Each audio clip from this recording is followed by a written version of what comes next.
Telespettatori di Antenna 3, buona giornata, buona Pasquetta e ben ritrovati con l'appuntamento del nostro telegiornale. Pasquetta dunque la seconda in zona rossa con controlli serrati anche in tutta la nostra regione contro le gite fuori porta. Quindi anche il Veneto, come tutta la penisola, è in rosso. Intensificate le verifiche, in particolare su ville, giardini, sulle spiagge, sulle montagne, pattuglie ai caselli delle principali direttrici in uscita e in entrata da quelle che sono ovviamente le località solitamente più gettonate. Proprio poco fa si è saputo che il Ministro della Salute ha prorogato la stretta sui viaggi all'estero fino al prossimo 30 aprile. Sono state estese anche fino alla fine del mese le limitazioni per tutti coloro che hanno soggiornato o transitato in paesi esteri nei 14 giorni antecedenti l'ingresso in Italia.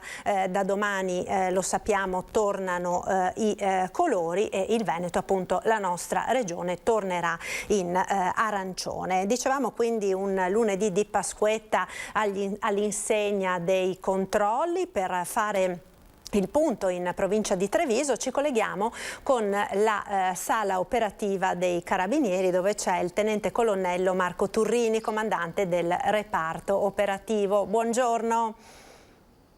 Buongiorno a lei, buongiorno ai telespettatori. Buongiorno colonnello. Allora, innanzitutto com'è la situazione? Vediamo alle sue spalle, insomma, che siete al lavoro, vediamo i monitor. Com'è dunque la situazione in questa mattinata di Pasquetta? Sì, siamo qui appunto presso la centrale operativa del Comando Provinciale Carabinieri di Treviso, che è un po' il cuore pulsante dell'attività dell'Arma in tutta la Marca trevigiana. In questo weekend di Pasqua sono stati intensificati i controlli sul territorio, anche su disposizione della Prefettura di Treviso, e quindi i militari dell'Arma sono impegnati proprio in questa attività di prevenzione dei reati e poi anche di verifica del rispetto delle prescrizioni anti-Covid. Ecco, come si stanno comportando fino ad ora, insomma, i trevigiani? Abbiamo visto nel corso della lunga diretta di ieri che anche appunto la giornata di Pasqua è stata una domenica all'insegna dei controlli che appunto si sono come dire, tenuti un po' in tutto il territorio provinciale, sia dal cielo, stiamo incominciando a vedere appunto le immagini dell'elicottero, che da terra con le pattuglie a terra. Come si stanno comportando quindi i trevigiani? Beh, a carattere generale possiamo dire che sicuramente vi è stato senso civico, senso di responsabilità, c'è stata l'osservanza delle regole, i controlli sono stati capillari, le nostre stazioni hanno effettuato nelle sole giornate di sabato e domenica oltre un centinaio di controlli, circa 500 persone controllate, però a fronte di questo, ecco, sono state elevate solo una trentina di sanzioni, quelle relative appunto al mancato utilizzo della mascherina piuttosto che al mancato rispetto del divieto di assembramento, quindi una percentuale tutto sommato minima a fronte di comportamenti da parte dei trevigiani sicuramente corretti. Ecco, anche per la giornata di oggi, colonnello, come siete organizzati? Quante pattuglie? Dove si stanno concentrando soprattutto i controlli e le verifiche sul territorio? I controlli e le verifiche verranno effettuate dalle pattuglie delle nostre stazioni. Sulla provincia di Treviso operano 5 compagnie, oltre una cinquantina di stazioni carabinieri, e saremo presenti su tutte le arterie principali, ripeto, non solo per la verifica delle prescrizioni anti-Covid, ma anche in generale per fornire sicurezza proprio sulle strade. Quindi controlli in città, controlli anche in provincia, nella zona di Piave, nella zona collinare, in modo soprattutto da così fornire sicurezza, dare supporto alla popolazione in questo momento sicuramente difficile, in modo che tutti insomma possano trascorrere una Pasqua serena con i propri congiunti, con i propri cari. Ecco, appunto lei ha sottolineato con i propri congiunti, perché insomma vogliamo ricordare, colonnello, che cosa si può fare e che cosa no. Siamo infatti in zona rossa, sono tassativamente ovviamente vietati picnic e gite fuori porta, ma qualcosina anche si può fare. Vuole ricordare insomma brevemente quelle che sono le regole che resteranno in vigore fino alla mezzanotte di oggi? Sì, fatti salvi ovviamente i casi di necessità, quelli legati appunto a casi che sono ovviamente documentabili di fronte appunto a un controllo delle pattuglie sul territorio. Rimane la possibilità di poter effettuare appunto una visita nel corso della giornata ai propri parenti, e quindi per il resto ecco, bisognerà attendere. Proprio domani insomma è previsto il passaggio alla zona arancione, però per il momento ovviamente permangono queste restrizioni, che sono restrizioni che appunto devono servire proprio a limitare il contagio e quindi a poter uscire più rapidamente da questa situazione di emergenza. Ecco, sicuramente sono delle restrizioni ovviamente condizionate dalla pandemia che stiamo appunto vivendo e che ovviamente sono messe in atto proprio per impedire l'incremento di contagi. Colonnello, per quanto riguarda picnic e gite fuori porta, avete già come dire sanzionato qualcuno questa mattina? È già stato individuato qualcuno che cercava di eludere queste normative? No, devo dire che nella mattinata non abbiamo ancora registrato situazioni particolari di questo tipo. Nella giornata di sabato sono stati identificati una decina di giovani nella zona di Valdobbiadene che in effetti si erano riuniti, si erano assembrati diciamo in violazione a quelle che sono le prescrizioni, però ripeto si tratta di casi isolati. Mi piace invece ecco così evidenziare come proprio la nostra centrale operativa qui del Comando Provinciale Carabinieri di Treviso rappresenta ecco, un punto importante di ascolto dei cittadini. Molti cittadini chiamano il 112 proprio per avere informazioni sulle normative appunto in vigore e quindi su tante situazioni su cui cerchiamo ovviamente di dare una risposta che sia il più efficace e chiara possibile. Ecco, quindi diciamo il 112 viene visto, colonnello, non solo come il numero di emergenza diciamo al quale segnalare ovviamente quelle che sono le situazioni di emergenza, ma anche un po' come un punto di riferimento sostanzialmente, no? In questo momento così difficile per tutti noi, insomma, proprio per le difficoltà che sono condizionate da questa situazione pandemica. Quindi anche l'Arma, diciamo, diventa un punto di riferimento per i cittadini. Beh, sicuramente cerchiamo di esserlo, di farlo quotidianamente. Rientra un po' in quello che è il nostro DNA, quello di essere vicini, ovviamente di supportare la popolazione, a maggior ragione in un momento difficile come questo. Mi riferisco molto spesso anche alle telefonate di persone anziane, magari che vivono da sole e che appunto magari cercano anche solo la possibilità di un piccolo dialogo con i nostri operatori e quindi una parola di conforto, ripeto, in questo momento difficile dal quale speriamo presto di poter uscire. Certo, colonnello, io la ringrazio, grazie mille per questo collegamento, naturalmente buon lavoro a lei e a tutti i militari dell'Arma, come naturalmente a tutte le altre forze dell'ordine che in questa giornata di Pasquetta sono impegnate sul territorio per garantire la nostra sicurezza. Buona giornata e buona Pasquetta, diciamo così, no? Grazie, auguri a lei e ai telespettatori, buon lavoro. Grazie, un saluto. Allora, dicevamo di queste moltissime telefonate, abbiamo sentito ai carabinieri, ma ce ne sono state parecchie anche a tanti altri numeri di sostegno proprio alla cittadinanza. Vorrei quindi farvi vedere il servizio relativo al telefono amico, perché questa linea così importante, insomma, di supporto a quelle che sono le esigenze della popolazione ha attivato un servizio particolare che resterà operativo fino alla mezzanotte di oggi, quindi per tutto il weekend pasquale offre un supporto a chi dovesse appunto averne bisogno e sentire la solitudine di queste giornate di festa. Vediamo il servizio telefono amico. Noi ci siamo ogni giorno, dalle 10 di mattino a mezzanotte. Un'altra Pasqua in zona rossa, un'altra festività chiusi in casa. A un anno di pandemia e boom di richieste di aiuto con centinaia di chiamate a telefono amico per via di condizioni legate all'emergenza sanitaria, per tristezza e stanchezza, ma c'è anche molta rabbia e frustrazione legata alle condizioni del momento. Dall'inizio della pandemia sono centinaia le richieste di aiuto arrivate al telefono amico Treviso, l'organizzazione di volontariato che da oltre 25 anni risponde a chi ha bisogno di parlare e condividere le proprie tensioni emotive. Telefono amico che anche in questa occasione implementerà il servizio proprio per dare compagnia e dare un supporto a chi è proprio a casa da solo.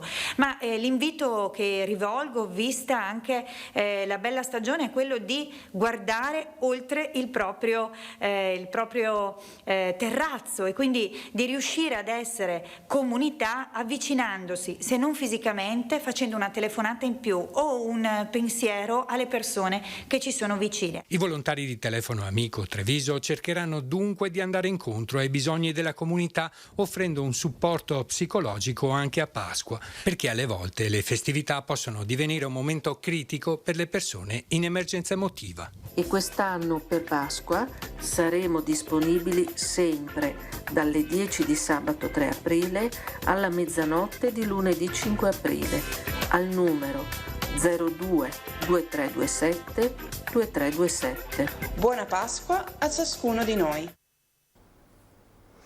Eccoci, allora, in questa giornata di Pasquetta sono riprese nella Marca le vaccinazioni anti-Covid con l'apertura per la prima volta del nuovo centro vaccinale a Ponte di Piave, il palazzetto dello sport Sara Anzanello, che servirà appunto per la vaccinazione di tutta l'area dello Pitergino Mottense. Allora abbiamo in collegamento Skype il direttore generale dell'ULSS 2 della Marca Trevigiana Francesco Benazzi e Paola Roma, sindaco di Ponte di Piave. Buongiorno, grazie per essere con noi. Direttore Benazzi, allora come stanno andando questa mattina le vaccinazioni?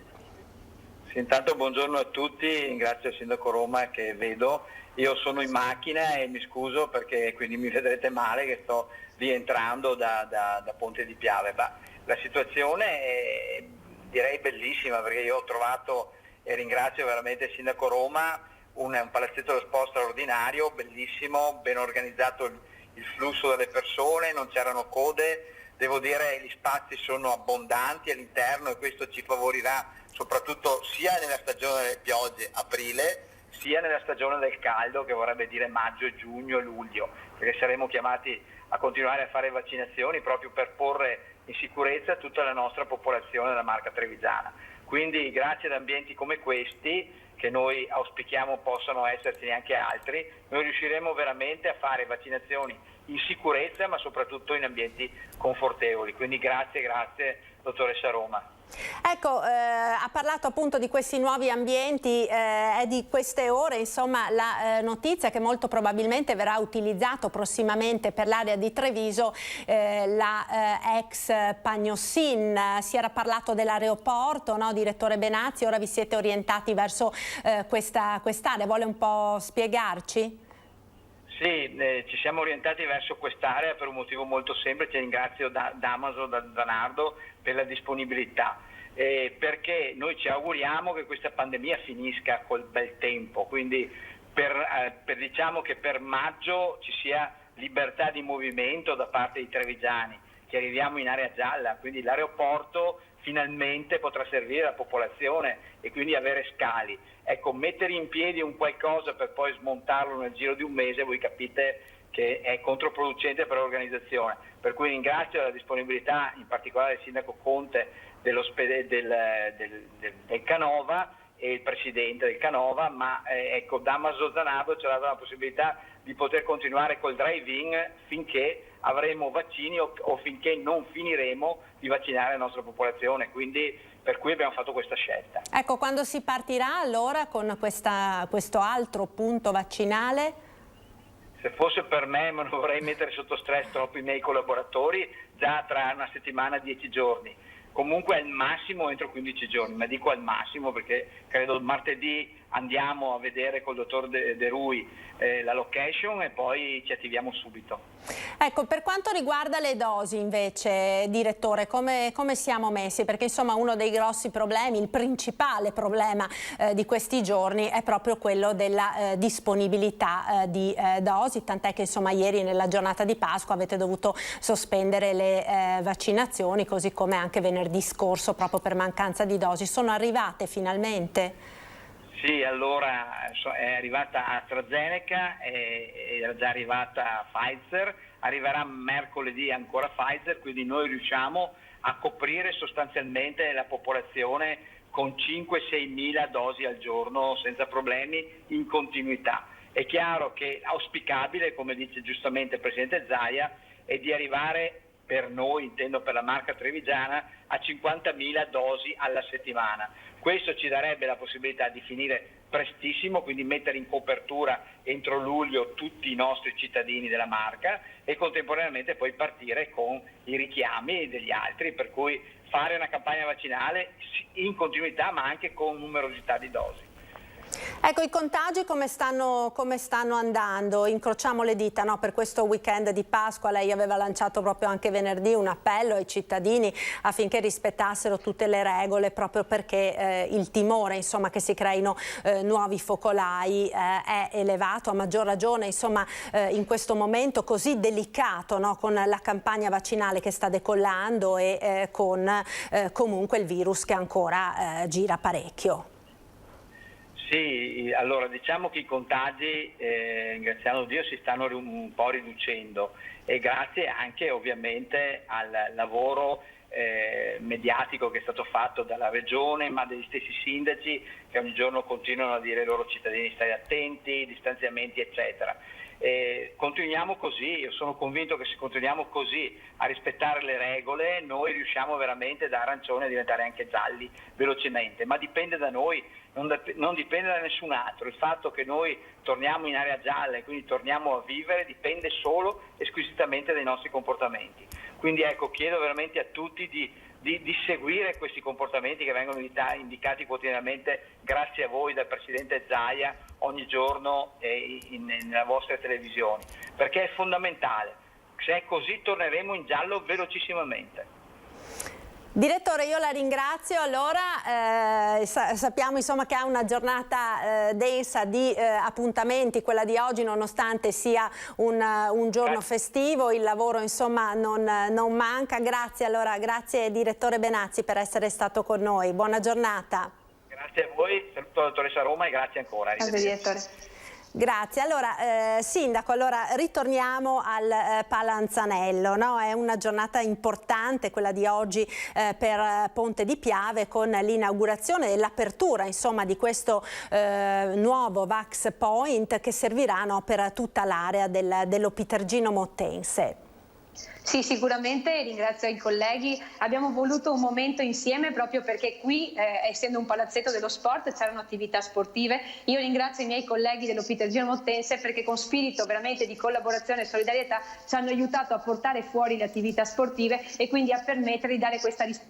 Davvero un lavoro di squadra di tutti quanti i sindaci, però permettimi anche, Marta, di ringraziare tutti quanti i sindaci della nostra provincia, della nostra azienda URSS 2, perché davvero tutti con senso di responsabilità stanno dando una risposta. Ringrazio il direttore dottor Benazzi perché sempre con noi H24 ci sta dando delle risposte, stiamo cercando di affrontare insieme questa vaccinazione che chiaramente è la luce fuori dal tunnel.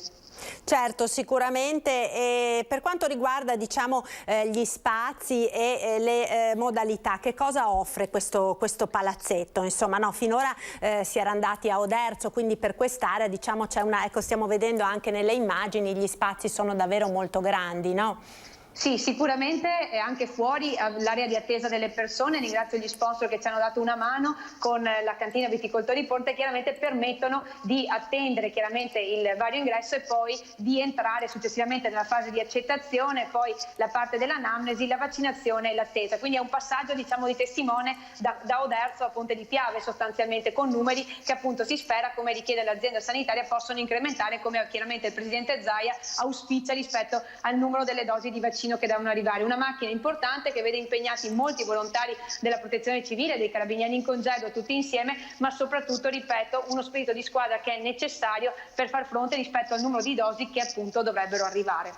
Ecco, la popolazione come ha recepito questa chiamata? No? Stiamo vedendo insomma dalle immagini che la situazione è molto tranquilla rispetto alle resse insomma, che abbiamo visto la settimana scorsa. Sì, assolutamente. Io ringrazio davvero tutti gli operatori dell'azienda sanitaria, ma anche i volontari della Protezione Civile che da stamattina chiaramente sono qui ininterrottamente a lavorare, a darci una mano. Ringrazio anche i miei cittadini davvero, e lo dicevo prima anche con le attività sportive, che hanno cercato e abbiamo chiesto loro una collaborazione nel venirci incontro rispetto a questa necessità, che chiaramente è la necessità di cui abbiamo bisogno tutti quanti. Quindi uno spirito di comunità che ringrazio la mia comunità perché deve far emergere proprio per questo senso di collaborazione con tutto quanto il territorio. Ecco, per quali comuni esattamente servirà dunque questo nuovo centro vaccinale, Sindaco? Guardi, sicuramente si possono prenotare da tutto, che essendo un portale regionale, un po' da tutte le parti, però chiaramente in primis saranno i nostri cittadini dell'area dell'Opitergino Mottense, quindi dei 14 comuni dell'Opitergino Mottense e anche di quelli limitrofi, perché chiaramente accedendo al portale, quello regionale, appunto possono richiederlo anche altri cittadini. Però sicuramente il nostro bacino di popolazione rispetto a quanti siamo nella nostra area, siamo circa un 90.000 abitanti perlomeno nell'area dell'Opitergino Mottense, però ripeto, essendo un portale regionale possono accedere anche da altre aree, sostanzialmente anche dall'area vicina della Destra Piave, e proprio per poter dare anche questo spirito di collaborazione con i colleghi. Certo, sicuramente. Sindaco, io le chiederei di rimanere ancora collegata, dovrei dare la linea alla regia per la pubblicità, proprio pochi istanti, perché dopo vorrei tornare a parlare con lei anche della questione del Piave, perché Ponte di Piave è anche un comune rivierasco, uno dei più gettonati, no, per le gite di Pasquetta. Allora ne parliamo tra pochissimo. Linea alla regia, pubblicità.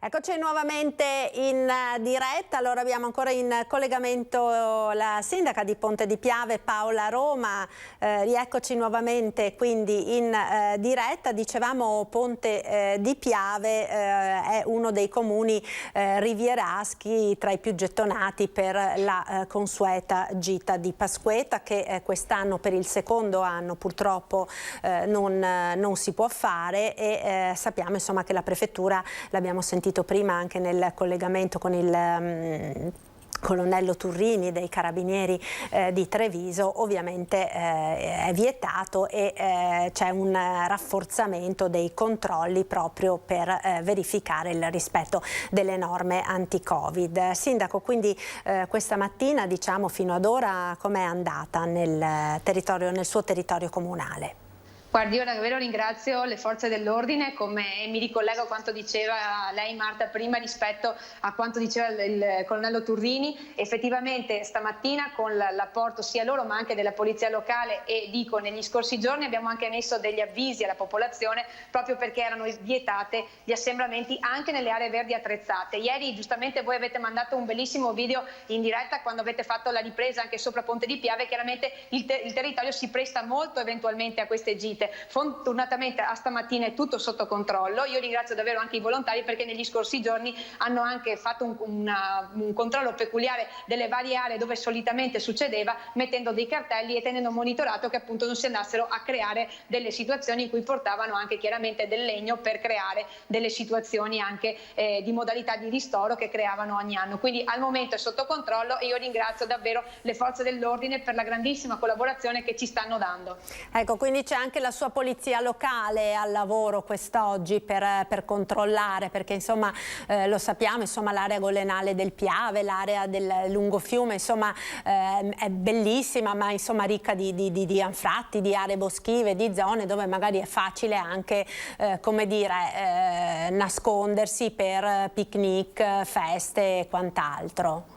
Certo, ci sono anche loro in servizio oggi, oltre ai volontari della protezione civile, appunto come si diceva, alle forze dell'ordine, ma soprattutto perché nel nostro territorio, che è un po' peculiare la morfologia, le auto le lasciano fuori e fondamentalmente a pied'uomo entrano per rientrare poi ed arrivare proprio lungo il Piave. Quindi siccome la conformazione crea appunto questa situazione, anche già dal controllo prima rispetto alle auto che si fermano, riusciamo anche a fare un controllo chiaramente capillare. Ovviamente io li ringrazio perché in questa situazione anche il nostro territorio oggi sono impegnati su molteplici fronti, tra cui anche questo.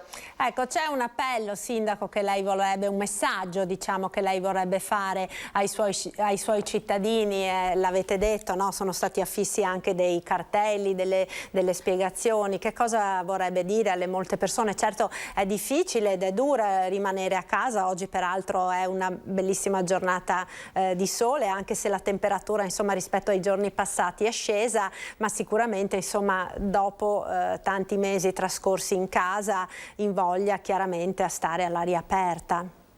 Guardi, l'appello è questo: i nostri cittadini, chiedo con lo solito spirito di collaborazione con cui ho collaborato fin d'ora, abbiamo una sede vaccinale, stiamo cercando di vedere la luce fuori dal buio, io chiedo davvero a loro di evitare gli assembramenti per venirci tutti incontro, perché solo come comunità, nel rispetto l'uno degli altri, possiamo venirne fuori, quindi davvero facciamo vedere quella che la nostra comunità può essere, cercando di dare per primi questo insegnamento.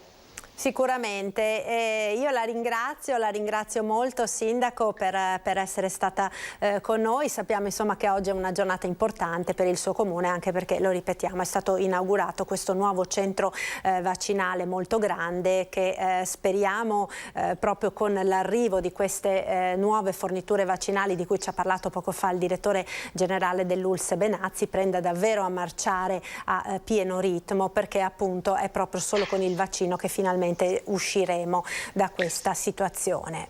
Certo Marta, grazie a voi, grazie a tutti voi per il lavoro che state facendo di informazione a tutti i nostri cittadini. Buona Pasquetta e grazie anche per quel servizio importante che avete fatto ieri per le forze dell'ordine, per far vedere quello che è il nostro Piave, quello che noi comuni rivieraschi viviamo ogni volta anche con apprensione durante i periodi invece di piovosità. Grazie per il lavoro che fate. Grazie a Paola Roma, Sindaco di Ponte di Piave. Buona Pasquetta naturalmente anche a lei. Un saluto. Grazie, arrivederci. Un saluto, noi ora continuiamo a rimanere sul Piave, se mi fate cenno dalla regia, perché dovremo avere in collegamento il sindaco di Spresiano, Marco Della Pietra. Ecco, lo vedo in collegamento. Buongiorno Sindaco. Buongiorno a voi, buongiorno a tutti. Buongiorno. Allora, la vediamo in una zona che immagino sia quella del Piave, no? Quindi anche Spresiano ha quest'area molto vasta e particolarmente apprezzata proprio per le scampagnate, le gite fuori porta, le passeggiate, i picnic, quindi un'area che sicuramente invoglia molto, in modo particolare insomma a Pasquetta, alle gite. Come sta andando questa mattinata? Beh, mi vedete, sono qui da solo e anche con la mascherina tolta, per cui sono io.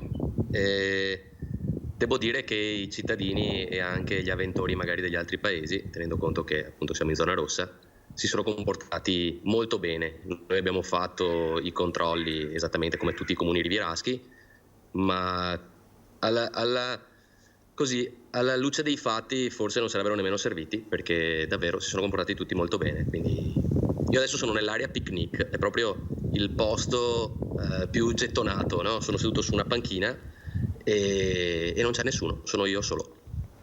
Ecco, quindi sicuramente questa è una buona notizia, piange il cuore naturalmente a tutti noi che con una bella giornata così, però purtroppo sappiamo che dobbiamo fare questo ulteriore sacrificio, speriamo naturalmente che sia l'ultimo per poter finalmente ritornare ad una normalità o quasi normalità che speriamo tutti, insomma, almeno per l'estate di poter usufruire, no? Quindi siamo anche, come dire, orgogliosi del fatto fatto che finalmente tanti cittadini abbiano capito, nonostante la stanchezza, nonostante insomma veramente il peso di tutti questi mesi, di oltre un anno chiusi in casa, si faccia sentire, stiano tutti quanti, no, mettendosi d'impegno per cercare di fare quest'ultimo sacrificio per poter finalmente uscire dal tunnel della pandemia, no, Sindaco?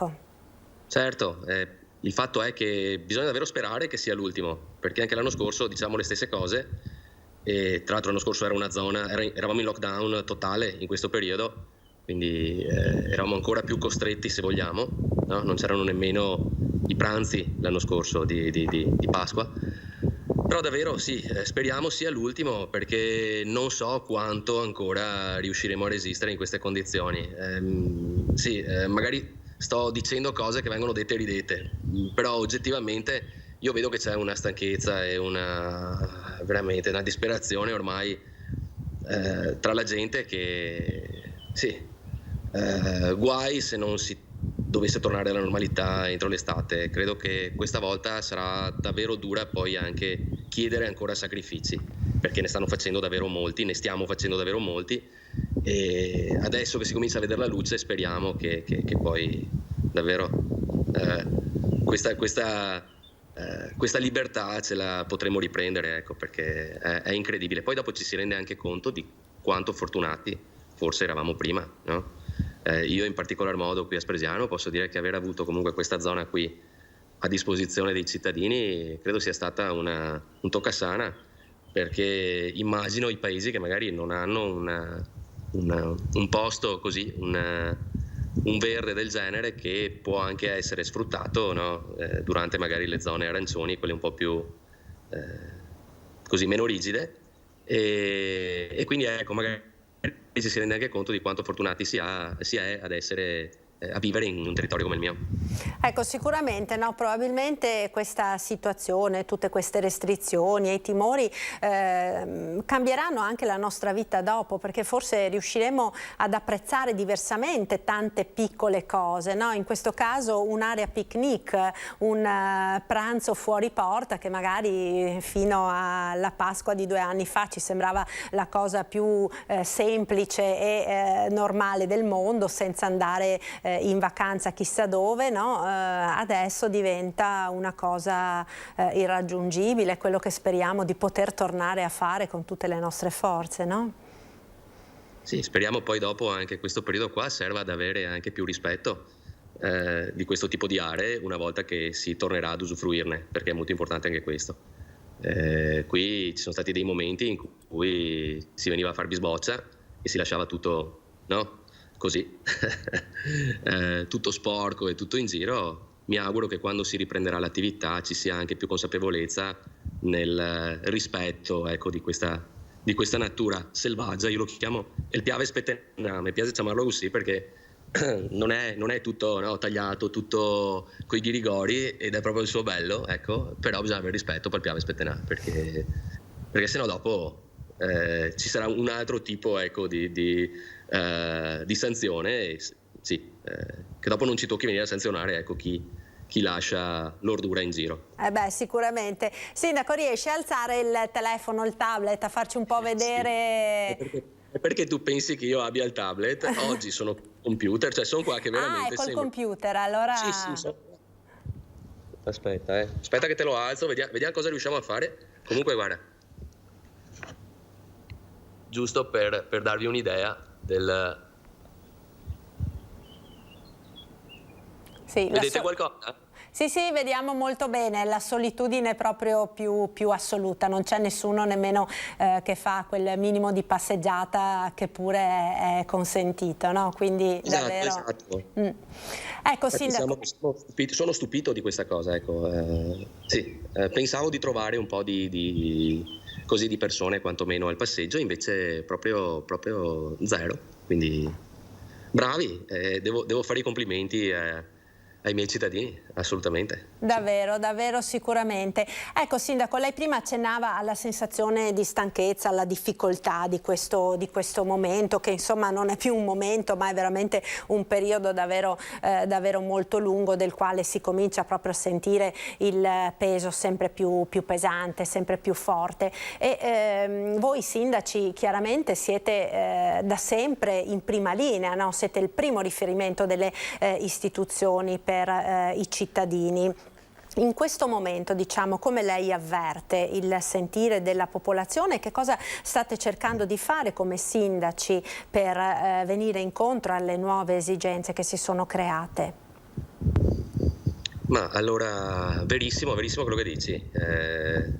Siamo il primo riferimento per i cittadini e quindi molto spesso siamo caricati, ecco, anche di responsabilità che magari non abbiamo noi, ma che ci prendiamo in carico, perché se no non avremmo mai fatto questo tipo di scelta. Noi adesso abbiamo creato, anche grazie a Paola, che saluto, che c'era prima in collegamento, abbiamo creato un gruppo di sindaci che lavora molto insieme e che magari rispetto a una volta ha messo via anche quel senso di sono meglio io rispetto a te e via dicendo. Cioè adesso stiamo davvero remando tutti nella stessa situazione, nella stessa direzione, per cui in base a come si comporta uno in maniera virtuosa, ecco, o in base a quanto viene proposto da qualcuno che può andare bene a tutti, si cerca di seguire quella strada lì, no? Quindi stiamo cercando di andare incontro sia per quanto riguarda i servizi, sia per quanto riguarda gli aiuti, anche per quanto riguarda per esempio le prenotazioni delle vaccinazioni, no?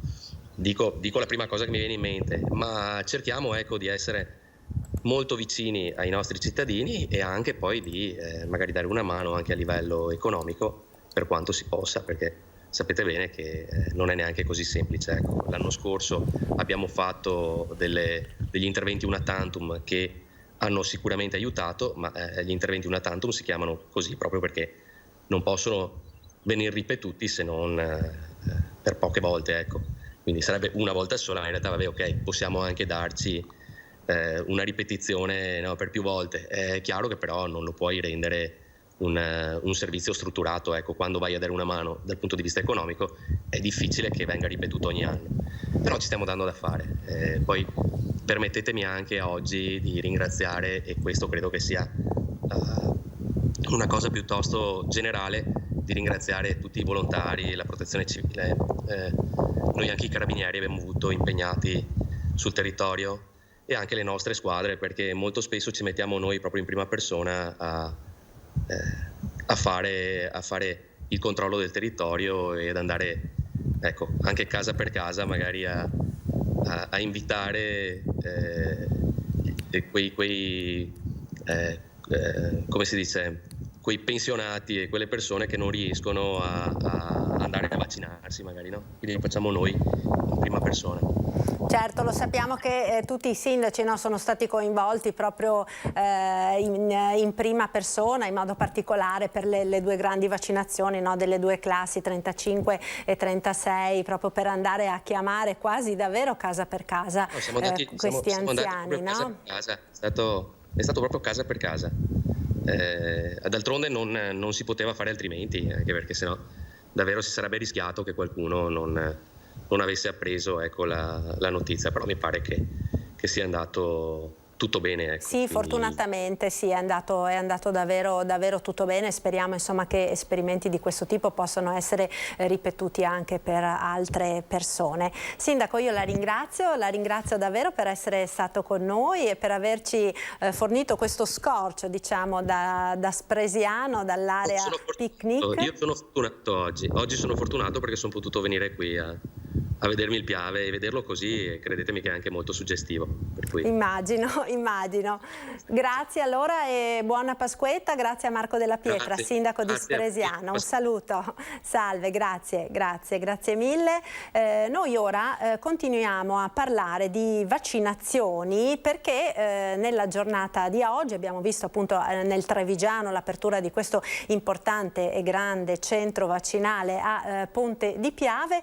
A Venezia invece, ora andiamo a Venezia perché la vaccinazione è arrivata via acqua. acqua quest'oggi, è arrivata via acqua agli abitanti delle isole, Sant'Erasmo in particolare, grazie ad un vaporetto messo a disposizione della CTV. Per parlare di questo abbiamo in collegamento telefonico il collega Lorenzo Maier. Buongiorno Lorenzo. Ciao Marta, buongiorno a te e a tutti i nostri telespettatori e buona Pasquetta a tutti. Grazie, buona Pasquetta anche a te. Allora è una giornata davvero speciale quella di oggi per gli anziani residenti in alcune isole della laguna di Venezia. Il vaccino arriva in vaporetto, abbiamo anche le immagini, vuoi raccontarci insomma che cosa sta succedendo? Sì, oggi l'URSS 3 Serenissima ha avviato questa campagna vaccinale nell'isola di Sant'Erasmo, l'isola che è famosa per il suo carciofo violetto, per avere molte coltivazioni, per vivere anche grazie a un'attività agreste che è molto famosa, molto rinomata, un po' non solo a Venezia ma in tutto il Veneto e direi anche in tutta Italia. Quest'isola della Laguna, Sant'Erasmo e le Vignole, sono ovviamente al pari delle altre isole molto decentrate, non facili da raggiungere, sono abitate ancora, perché a Sant'Erasmo ci sono circa 600 abitanti e c'è, pensate, perfino una piccola scuola elementare. Era però opportuno avviare questa campagna vaccinale per permettere alla popolazione anziana di vaccinarsi e così, come dicevi bene tu da studio, questa mattina l'URSS 3 Serenissima ha allestito in realtà un vaporetto che funge un po' da ambulatorio medico, dove in questi minuti, lo sarà fino a questo pomeriggio, verranno vaccinate 80 persone, 80 anziani dagli 80 anni in su, in maniera tale da consentire alla parte più fragile della popolazione di non dover affrontare un lungo viaggio verso magari l'ospedale civile o l'ospedale dell'Angelo a messa in terraferma, che comporterebbe quasi una mezza giornata almeno di spostamento, quindi potrebbe essere molto faticoso. Quindi 80 anziani che saranno vaccinati con la prima dose oggi, nella giornata di oggi, appunto a Pasquetta, che come abbiamo detto anche altre volte, riferita magari anche alle altre isole del risparmio, magari non sono un numero molto appariscente, ma per i motivi che dicevamo prima sono un numero che ha un grande valore, in quanto per i residenti di Sant'Erasmo di Vignole doversi spostare per andare a vaccinarsi significherebbe 3, 4, 5 ore tra andata e ritorno, e per molti può essere un disagio non da poco, per cui l'URSS 3 Serenissimo ha voluto, al pari delle altre isole, portarlo proprio il più vicino a casa possibile, quindi è stato allestito un vaporetto, c'è l'equipe medica sanitaria dell'URSS 3 che sta svolgendo tutte le operazioni, e questa mattina ha fatto visita anche Edgardo Contato, il nuovo direttore generale dell'URSS 3 Serenissima, proprio per dare una dimostrazione di vicinanza e di presenza al territorio. Ecco, verrà utilizzato anche successivamente, che tu sappia Lorenzo, questo vaporetto, questa modalità così particolare per la vaccinazione in delle aree che ovviamente patirebbero un grandissimo disagio nel dover andare ai punti vaccinali in terraferma. Sicuramente verrà vaccinato, io penso, verrà utilizzato anche per la seconda dose, ecco, fra 3 settimane c'è ovviamente il completamento della vaccinazione per coloro che oggi sono vaccinati. Poi chissà, potrebbe essere utilizzato anche per altri scopi, appunto anche medici. Ricordiamo però una cosa, che questo vaporetto è necessario a Sant'Erasmo perché a Sant'Erasmo non c'è una sede distrettuale ambulatoriale di presidio sanitario, cosa che invece per esempio c'è a Pellestrina, ecco, per cui per altre forme mediche, comunque per altre prestazioni mediche comunque c'è un presidio garantito in molte isole, quindi non è necessario allestire un vaporetto. Per Sant'Erasmo è stata una soluzione grazie alla collaborazione tra l'Ultra Serenissima, la CTV che ha messo a disposizione e il Comune, è stata considerata la soluzione logistica più semplice da poter adottare, anche perché questo vaporetto è stato ormeggiato proprio alla fermata a CTV Chiesa, così viene definita, perché si trova a pochi passi dalla chiesa di Cristo Re, e quindi così è stata trovata una soluzione idonea e diciamo alla portata, ecco, per poter essere anche più rapidi. Certo, Lorenzo, grazie mille, allora grazie per questo collegamento, buona giornata e buona Pasquetta anche a te. Noi ora dalla laguna di Venezia andiamo in montagna, andiamo sulle Dolomiti Bellunesi, perché abbiamo in collegamento Roberto Padrin, presidente della provincia di Belluno e sindaco di Longarone. Buongiorno.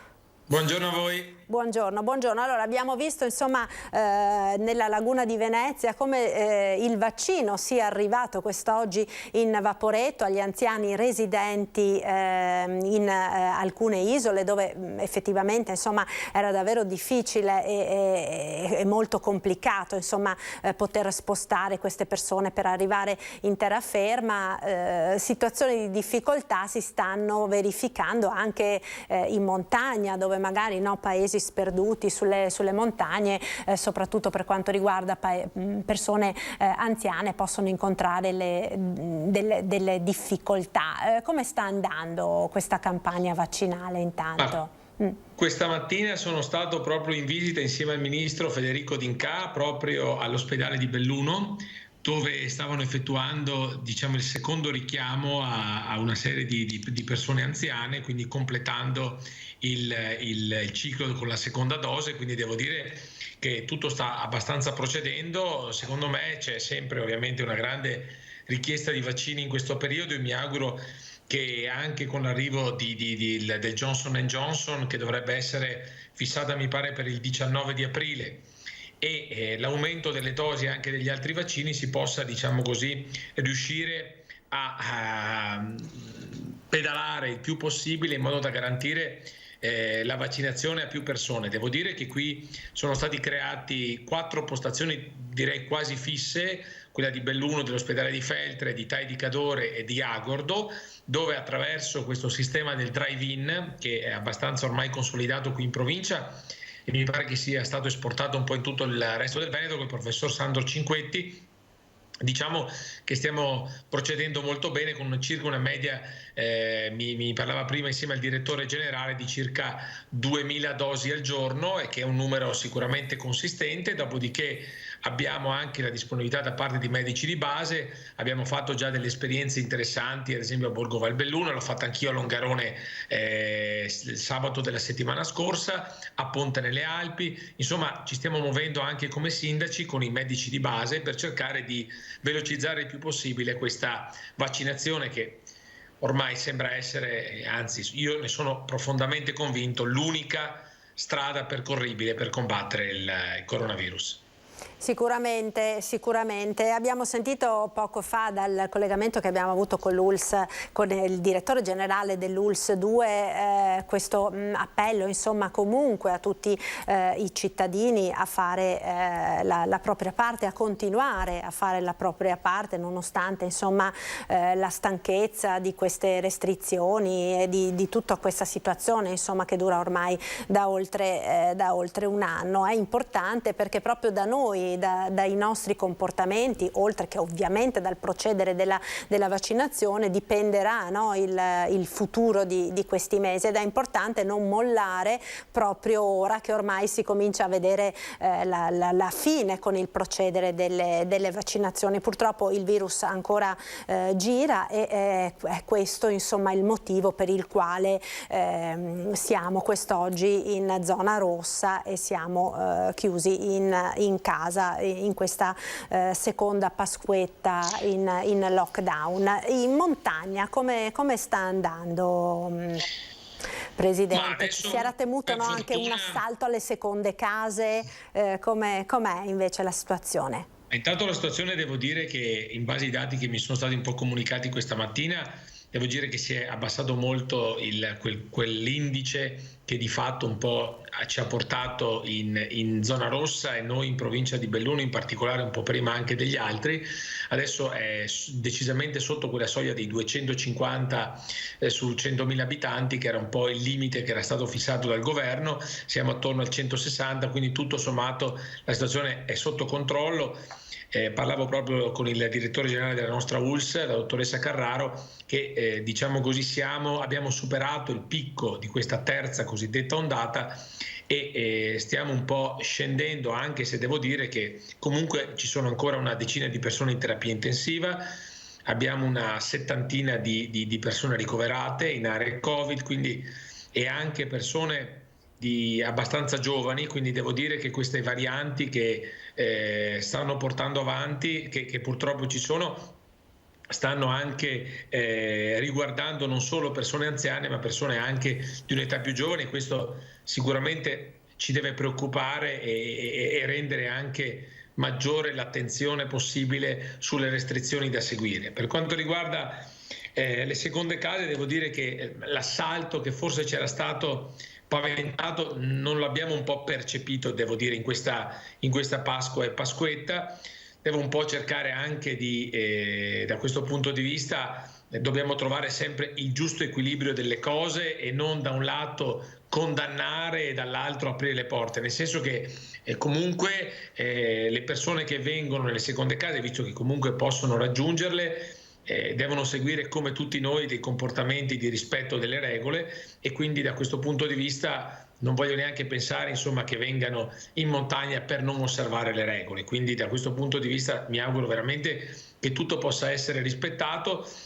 Non ho segnalazioni particolari di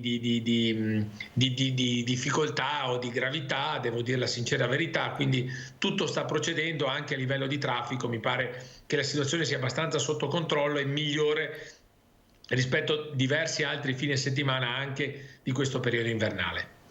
Ecco, quindi insomma anche per quanto riguarda la montagna l'abbiamo visto a Venezia, l'abbiamo visto nelle aree tradizionali dei picnic della provincia di Treviso, le aree golenali del Piave, eccetera. Insomma, la gente si è dimostrata davvero molto rispettosa di quelle che sono le indicazioni che sono state date dalle autorità. Peraltro, Sindaco, domani torneremo in zona arancione, il Veneto tornerà in zona arancione, quindi potranno riaprire i negozi, potranno riaprire parrucchieri ed estetiste e soprattutto potranno ritornare a scuola i nostri ragazzi, no? Quindi scuola dell'infanzia, elementari, medie in presenza, 50% invece di didattica a distanza ancora per le superiori. Lei come vede, diciamo, questo piccolo passetto verso un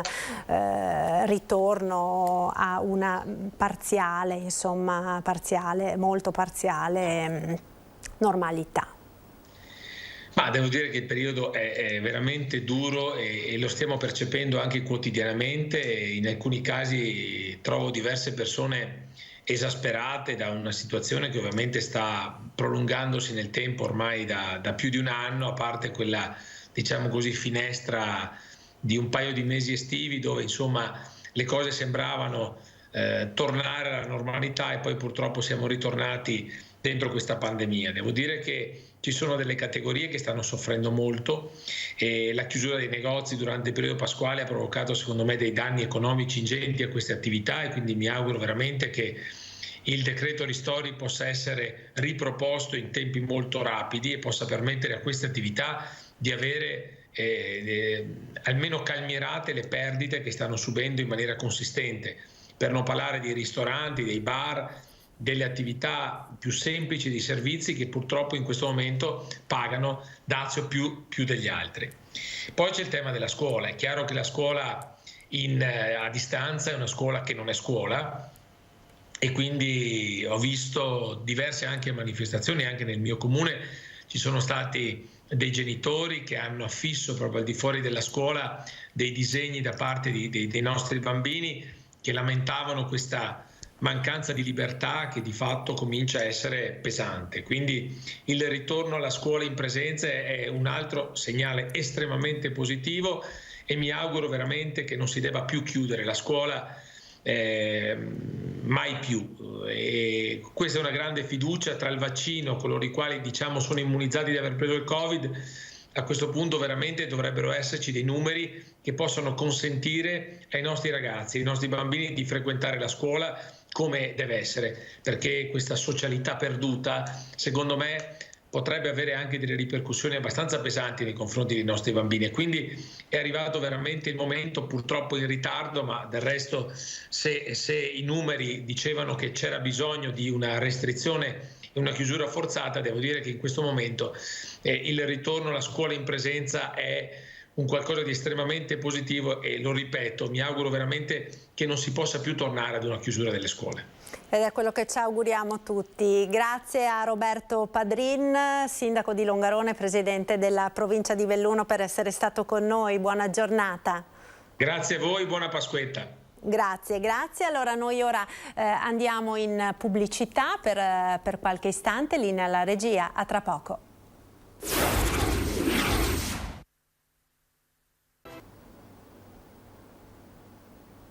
Ed eccoci nuovamente in diretta con il nostro telegiornale. Buona Pasquetta naturalmente a tutti coloro che si dovessero essere collegati in questo momento. Noi ora andiamo a Jesolo in questa appunto giornata di Pasquetta. Abbiamo in collegamento Alberto Maschio, presidente dell'associazione Albergatori Jesolo. Buongiorno Maschio, un saluto. Buongiorno a voi, buona Pasquetta. Buongiorno, poi abbiamo Matteo Rizzante, albergatore, non lo vedo, dovremo averlo in collegamento, e anche Renato Martin, presidente di Federconsorzi Arenili Jesolo, che no, non li abbiamo ancora in collegamento, vediamo insomma se riusciamo a vederli tra un attimo. Allora Maschio, intanto cominciamo da lei. Per quanto riguarda la situazione a Jesolo, no? Sicuramente è una Pasqua diciamo difficile, se si può utilizzare questo termine, la seconda ovviamente dopo quella dell'anno scorso. Ci sono però anche alcune strutture aperte. Com'è la situazione al momento? Alcune strutture sono aperte. Tenga presente che a Jesolo avremo sì e no, non arriviamo ad una quindicina di strutture aperte, quando normalmente negli anni passati in questo periodo toccavamo abbondantemente cifre superiori alle 50, 70, 80 strutture a seconda del periodo nel quale cadeva la Pasqua, appunto. Quest'anno c'è un manipolo di eroi, io li definisco tali, tra cui Matteo, che è anche un nostro consigliere dell'associazione, che quindi poi saluto, che tengono aperto per spirito, per eroismo, perché in questo momento insomma è chiaro ed evidente che le presenze non sono quelle che ci sarebbero state in una Pasqua, tra l'altro sa di beffa anche con un meteo da 2 anni a questa parte che sarebbe stato di grande aiuto. Beh, questo sicuramente, ma queste strutture che sono aperte, no? Perché in questi giorni c'è stata anche molta polemica, lo sappiamo, ne abbiamo parlato più volte con i nostri telegiornali, per quanto riguarda, no, le ventilate aperture per chi è andato all'estero, no? Mentre qui da noi praticamente di fatto era sostanzialmente preclusa qualsiasi attività di tipo turistico per i cittadini. Quindi chi viene negli alberghi? Ecco, vedo che si è collegato ora Matteo Rizzante, che è appunto... Buongiorno. Allora, ma chi viene negli alberghi che sono aperti come il suo? Chi c'è in questi giorni a Jesolo? Rispondo io? Sì.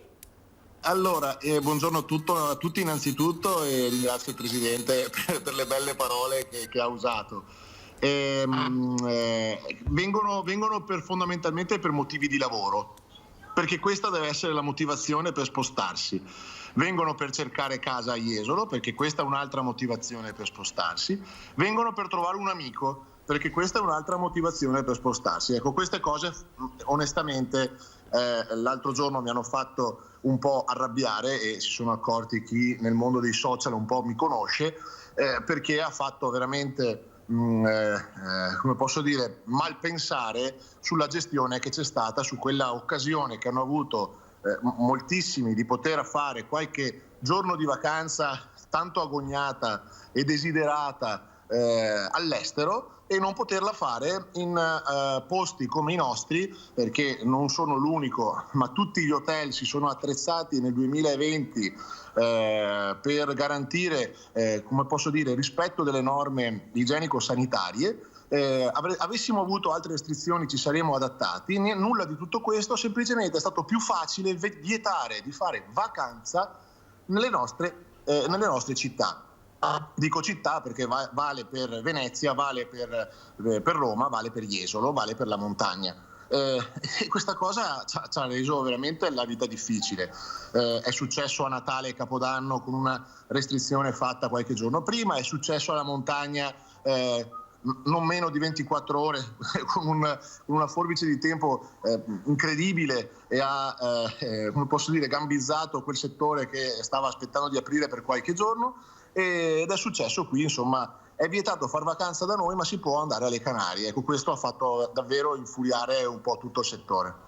Ecco, sicuramente, infatti poi il governo, diciamo, è anche corso ai ripari mettendo delle limitazioni, insomma, tampone, andata e ritorno, la quarantena di 5 giorni, adesso è stato prolungato, è notizia proprio di queste ore, no? Estesa la stretta sui viaggi all'estero fino al 30 aprile, come anche le limitazioni per tutti coloro che hanno soggiornato o transitato in paesi esteri nei 14 giorni antecedenti all'entrata in Italia, l'ingresso insomma nel nostro paese. Di fatto, diciamo, Maschio, gli alberghi sono aperti, molti sono aperti, nel senso che non c'è nessuna norma che vi vieti di tenere aperto, come per esempio è accaduto per i ristoranti, per i bar o per i negozi, ma i turisti non possono venire.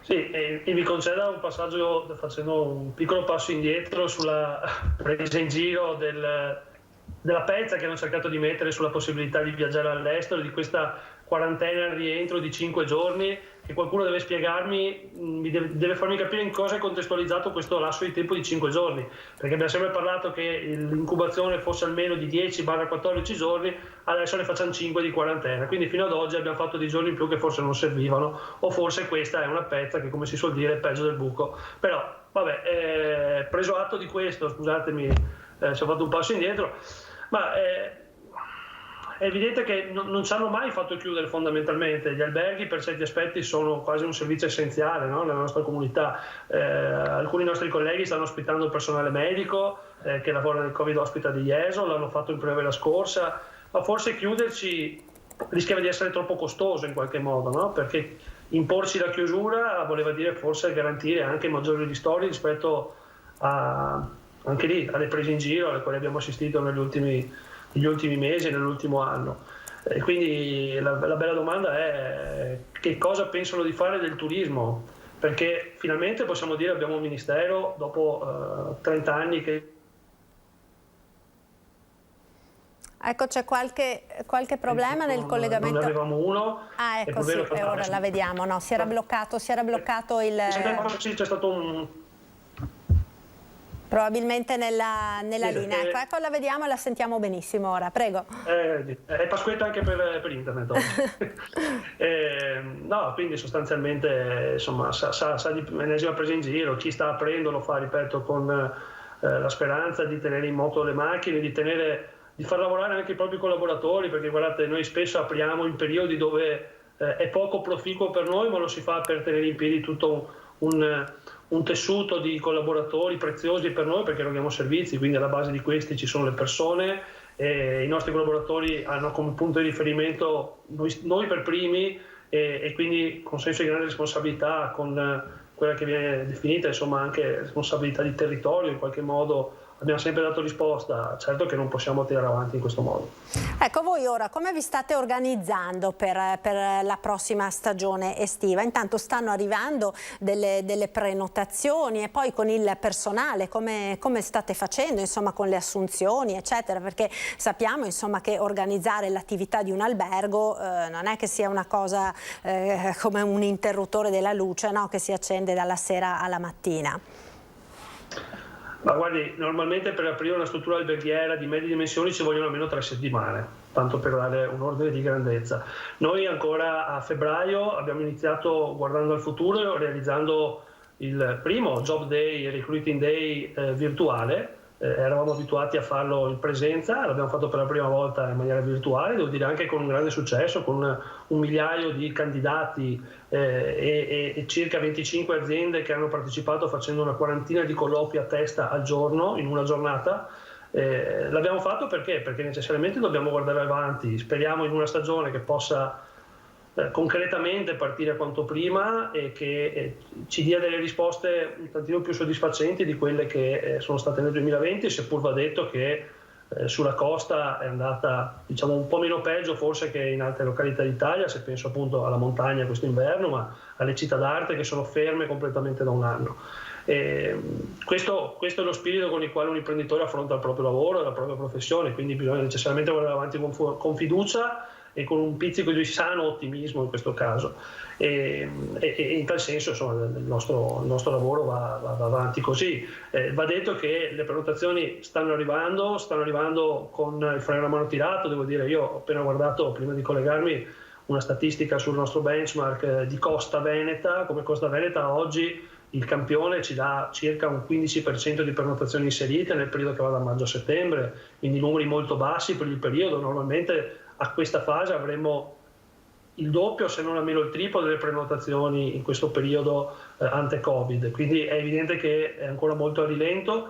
Di queste prenotazioni solo il 20% in questo momento, almeno questo è il dato che appare, è di Mercato Italia, quindi vuol dire che tutto sommato ci stanno dando più fiducia un po' dall'estero che non all'interno del paese. È pur vero che normalmente, insomma, i flussi dall'Italia sono un po' più sotto data, prenotano con un pizzico di anticipo in meno, però sono numeri ancora molto bassi. Ecco, Rizzante, le prenotazioni come stanno andando da lei? Che ha indicato il Presidente. Aggiungo che, a differenza degli anni passati, la richiesta di caparra o prepagamenti viene sempre meno, anche perché, come possiamo dire, concediamo molta elasticità su questa partita, dando molta libertà all'ospite di poter scegliere e anche cambiare date, cose che negli anni scorsi, diciamo che i flussi di acconti e prepagamenti garantivano alle strutture delle risorse importanti proprio in fase di pre-opening.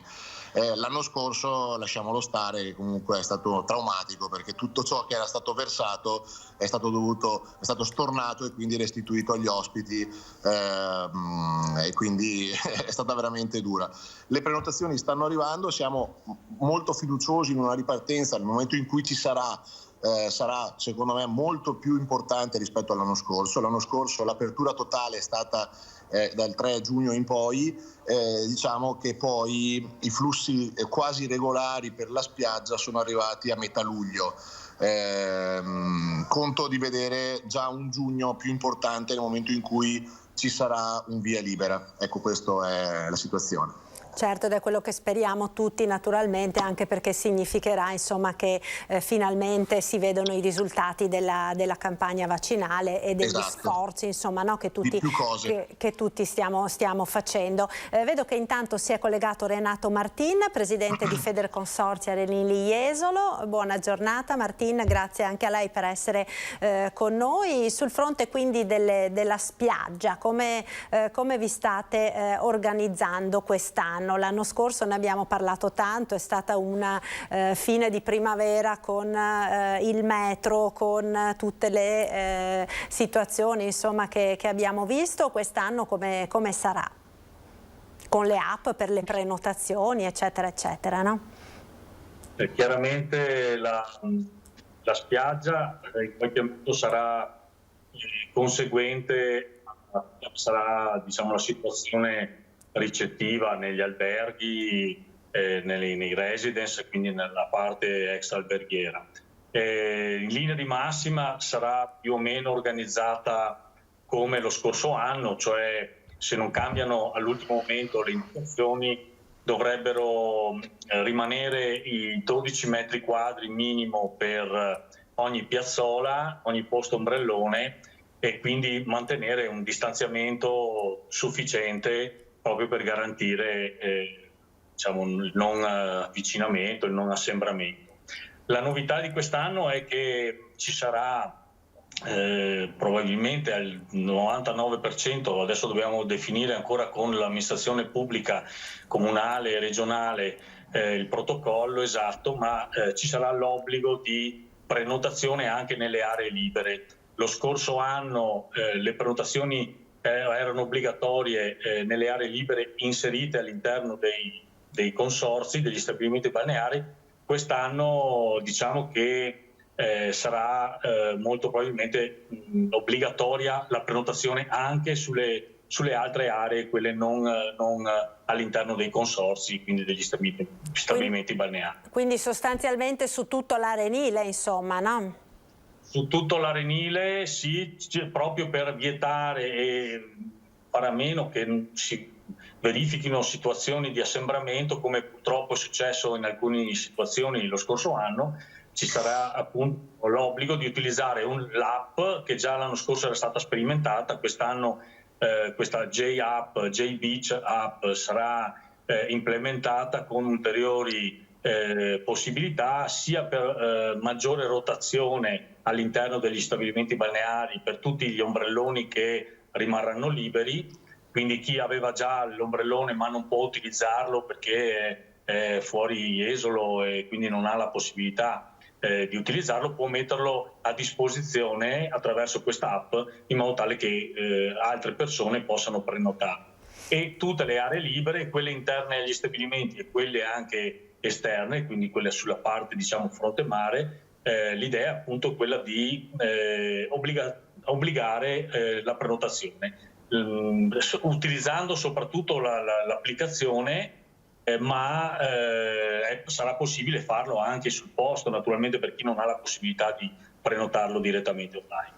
Certo, naturalmente le immagini che ora stiamo vedendo sono delle immagini di repertorio. Oggi naturalmente Pasquetta sappiamo è vietato, no? Andare in spiaggia, frequentare la spiaggia, picnic, gite e quant'altro. Voi che magari dalle vostre finestre riuscite a vedere il mare, a vedere la spiaggia, la situazione com'è oggi? Rizzante, vedo che stava sorridendo, cosa vede dalla terrazza del suo albergo? Sa perché sorrido perché è una settimana che dicono che ci sarebbe stata pioggia sabato, domenica e lunedì, infatti c'è stato un sole incredibile e secondo me insomma un po' tutto ha aiutato il fatto che non moltissima gente sia scesa in spiaggia. Ieri devo dire che nel nostro ristorante Fronte Mare a Terrazza Sorriso avevamo gli ospiti che erano in albergo e che avevano da tempo deciso di fare qualche giorno al mare, così come nell'altra struttura, e quindi pochissimi veramente a passeggio. La sera rientrando da lavoro ho visto lo zero, il buio totale, quindi diciamo che da un certo punto di vista è servita questa cosa, speriamo veramente serva ad una ripartenza importante.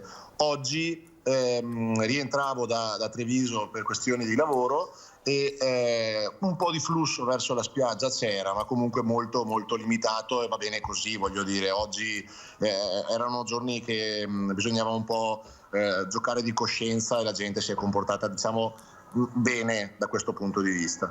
Ecco, sicuramente. Volevo farle anche un'altra domanda a lei e anche a Maschio per quanto riguarda gli hotel che aprono per smart working, perché no, ci sono molte persone che magari in questo periodo stanno lavorando da casa e magari approfittando di offerte particolari preferiscono magari andare a lavorare con vista mare piuttosto che rinchiusi in casa, in città. Si cominciano a vedere gli effetti di questo turismo di smart worker?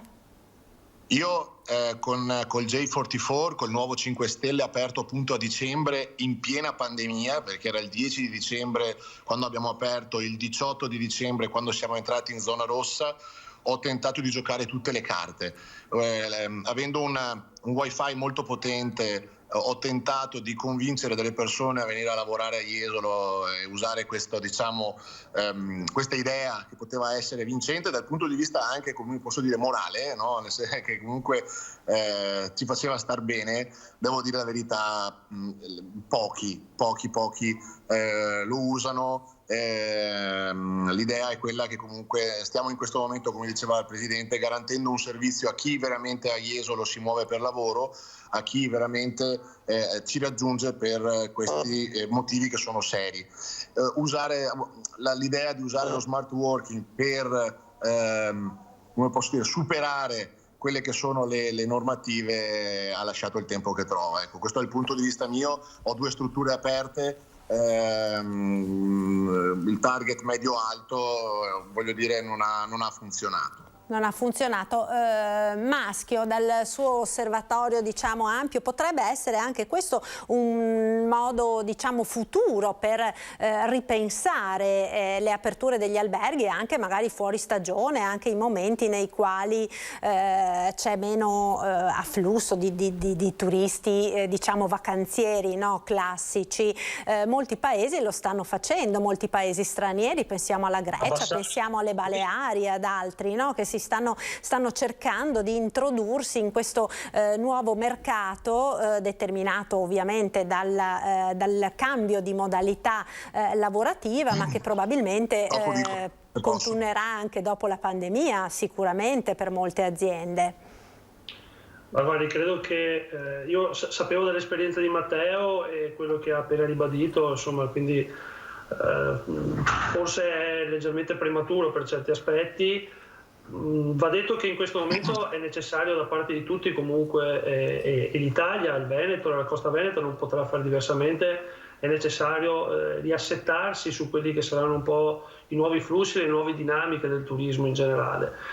Il post pandemia sarà sicuramente un qualcosa di nuovo per certi aspetti e il turismo non sarà da meno. Credo che scusate, ho mio figlio un attimo, di certo non sarà da meno il turismo anche da noi. Quando ne usciremo, ripeto, i flussi saranno diversi, la voglia di vacanza delle persone sarà diversa, l'approccio sarà diverso e quindi sarà inevitabile che si debba andare a cercare, come ha fatto Matteo come precursore in questo momento, ma lo è stato spesso nel fare questo tentativo. Probabilmente andrà portato avanti questo come molte altre iniziative utili a portare avanti anche quel principio di destagionalizzazione tanto caro soprattutto alle località balneari. Sarà fatto di molte di queste iniziative indubbiamente.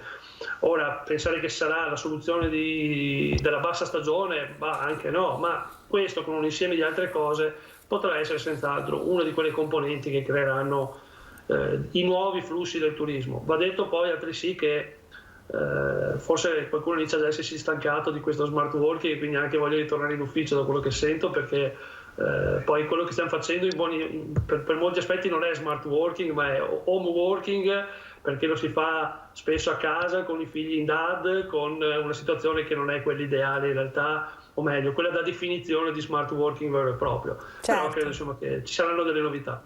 Sicuramente. Rizzante voleva aggiungere qualcosa, diceva poco fa? Perché lei ha appena chiesto, quando l'ha fatto la prima domanda a me, poi quando l'ha ribadita il Presidente ha detto non è che la Grecia e le Baleari, quindi stiamo parlando di Grecia e Baleari, quindi un prodotto turistico, no? Che prova a fare questa cosa. Ecco, voglio dire, posso essere presuntuoso, ma il J44 non riesce a fare destinazione come lo fa una nazione intera, le isole della Grecia o le Baleari. Il lavoro lo stiamo facendo con Spiagge Venete per creare già un prodotto che sia identificato nel mercato e questo è un lavoro che è partito pre-Covid, voglio dire, e spero dia i propri risultati. Però mi è piaciuta il distinguo fatto su Jesolo piuttosto che noi e una regione intera. Mi sono spiegato o ho fatto più confusione che altro? No, si è spiegato chiaramente. È chiaro che probabilmente altri stati si stanno organizzando diversamente, no? Ecco, e magari cercano di aggredire il mercato mi piacerebbe in altri che la sistemi. Regione Veneto e lo Stato Italia facesse lo stesso, ecco.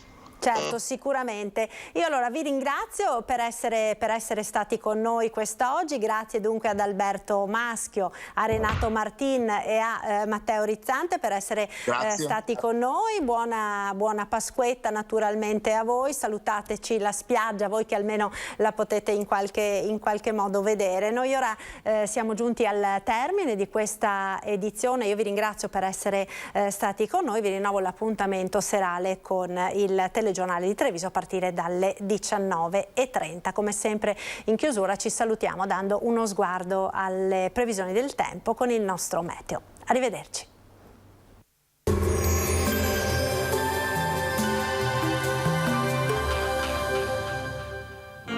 Dolomites, serramenti in PVC di alta qualità fatti per durare nel tempo a Longarone, Poncico di Zoppola e San Donà di Piave.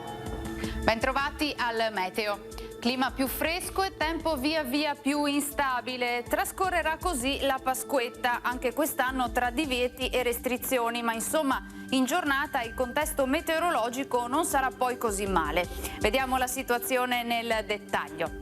Sul Veneto in effetti sarà decisamente soleggiato con ampi spazi di sereno nelle prime ore, a seguire addensamenti nuvolosi più diffusi. Verso sera prime precipitazioni sparse, in nottata saranno più frequenti.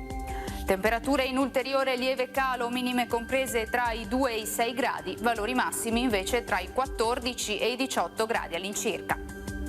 Ci spostiamo ora sul Friuli Venezia Giulia, anche qui bel tempo, ma col passare delle ore nubi in aumento e in serata piogge via via più diffuse. Temperature minime tra 2 e 3 gradi, massime fino ai 14-16 gradi. Infine ci spostiamo sul Trentino Alto Adige, dove avremo un ampio soleggiamento, poi alla sera peggiorerà con qualche rovescio. Temperature minime intorno ai 3 gradi, massime fino ai 19 all'incirca. Dal meteo di Antena 3 per ora è tutto, arrivederci al prossimo aggiornamento.